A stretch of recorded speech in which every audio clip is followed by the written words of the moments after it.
फटिक चंद हेम्ब्रम ही सबसे सुयोग्य क्यों थे? जिन लोगों ने कोताही बरती, चाहे वो बाबूलाल मरांडी हो, तो कोई उस जिम्मेदारी से बच नहीं सकता।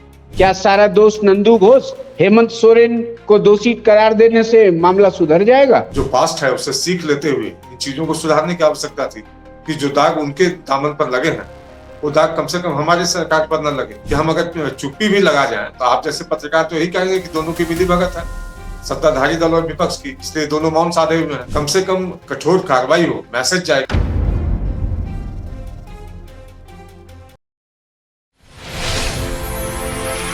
प्रदीप सिन्हा जी, बहुत जेपीएससी पे आप लोग उग्र हैं।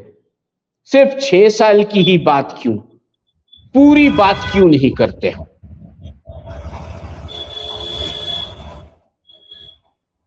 प्रदीप जी, आवाज जा रही है? जी आ रही है आवाज।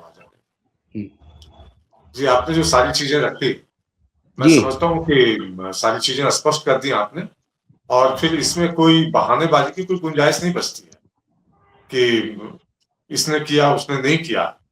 अब तो परिणाम ये आ रहा है सामने कि जिसने भी सत्ता संभाली उन्होंने अपने लोगों को उपकृत करने की कोशिश की।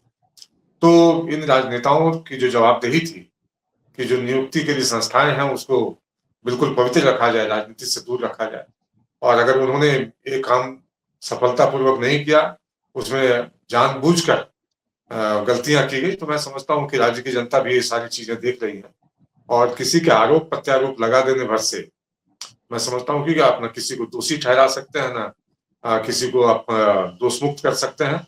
लेकिन एक बात जरूर कहना चाहूंगा कि इसकी सफाई बहुत आवश्यक है, क्योंकि अगर छात्रों की चिंता है, छात्रों के भविष्य की चिंता है, तो मैं समझता हूँ कि एकदम निरपेक्ष भाव से, कौन अपना कौन पराया, इस भाव से मुक्त होकर, इससे दूर होकर कार्रवाई करने की आवश्यकता है। क्योंकि अगर अपने अपने लोग हम देखने लगे तो फिर ये दाग कभी धुलने वाला नहीं है, और हम इसी बोझ के साथ जीते रहेंगे।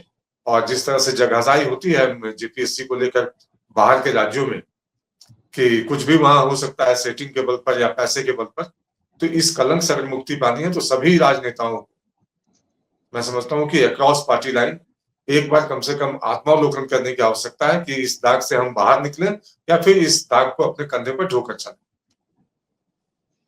दर्शकों, ये प्रदीप जी ने बीच की बातें कर दी। मैं आपको बताऊं, जो बातें मैं कर रहा था, जो फाइल मैं दिखा रहा था, वो ऑलरेडी प्रकाशित है।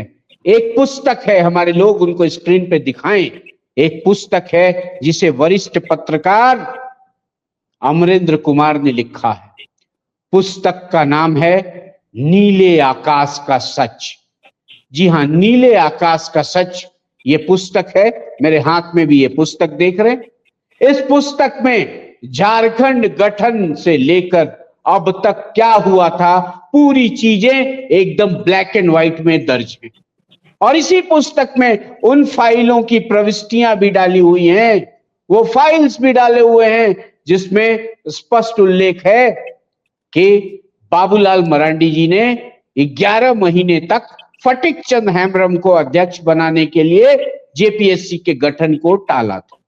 तो क्या बाबूलाल मरांडी जी को इसका जवाब नहीं देना चाहिए कि फटिक चंद हेम्ब्रम ही सबसे सुयोग्य क्यों थे?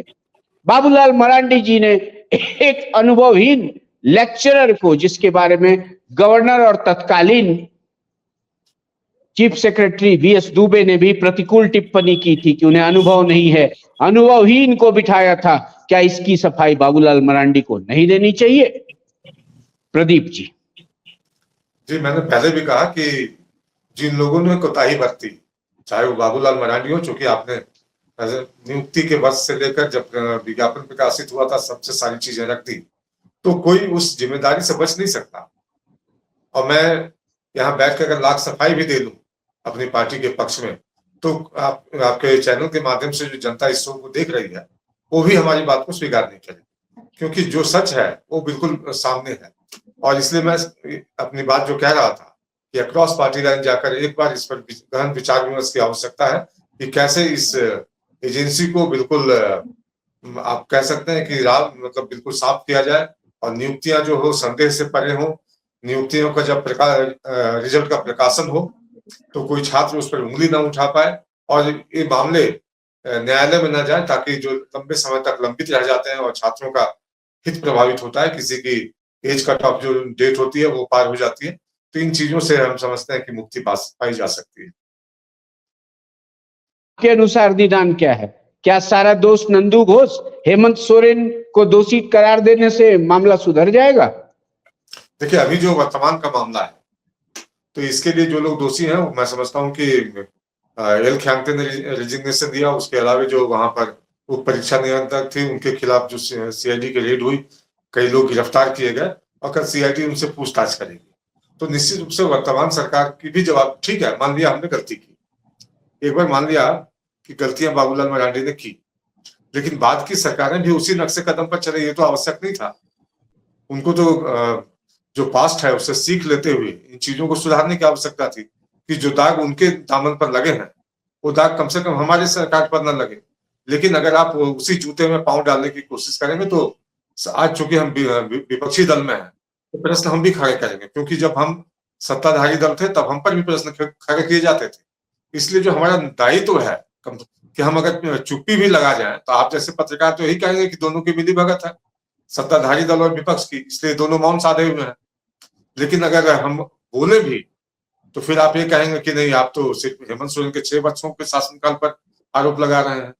तो कहीं ना कहीं मैंने ये कहा कि अक्रॉस पार्टी लाइन जाकर इन चीजों पर विचार करने की आवश्यकता है, और एक बार कम से कम कठोर कार्रवाई हो, मैसेज जाए क्लियर कट कि अब ये चीजें बर्दाश्त नहीं की जाएंगी। 25 साल का झारखंड हो चुका, अब 26वें वर्ष का हम वर्षगांठ बनाएंगे कुछ महीनों के बाद, तो कम से कम हम विद्यार्थियों को इस बात के लिए आश्वस्त कर सकें, तो मैं समझता हूं कि सरकार जो अभी वर्तमान में भी है वो अपनी पीठ थपथपा सकती है।